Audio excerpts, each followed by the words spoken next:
কোরআনে কারিম কেউ যদি সত্যিকারী হাসিল করতে পারে, তার দাম আল্লাহ তাআলার কাছে বাড়তে বাড়তে বাড়তে বাড়তে পৃথিবীর সবচেয়ে শ্রেষ্ঠতম স্তর এবং স্থানটা আল্লাহ তাআলার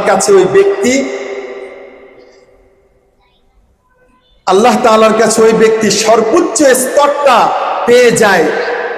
আল্লাহ তাআলার ফেরেশতারা তখন বলতে থাকে, হে ফেরেশতারা, দুনিয়ার ওই মানুষটা যে কোরআনে কারিম হাসিল করেছে এবং কোরআনের উপরে আমল করছে, আল্লাহ তাআলা তার উপরে খুশি, সুতরাং তোমরা ফেরেশতারাও তার উপরে খুশি হয়ে যাও। বলো সুবহানাল্লাহ।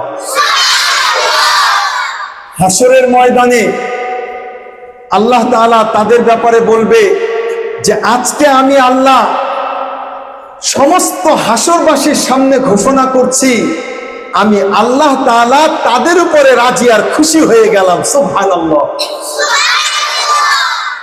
কোরআনে কারিমের তাফসীরের মধ্যে এসেছে, মানুষ এত আনন্দিত হয়ে যাবে, হাফেজে কোরআন, আলেমে দ্বীন এত আনন্দিত হয়ে যাবে, ওই আনন্দ যদি দুনিয়াতে ভাগ করে দেওয়া হতো, তাহলে দুনিয়ার মানুষ আনন্দ সহ্য করতে না পেরে আনন্দের আতিশয্যে হার্ট ফেল করে মারা যেত।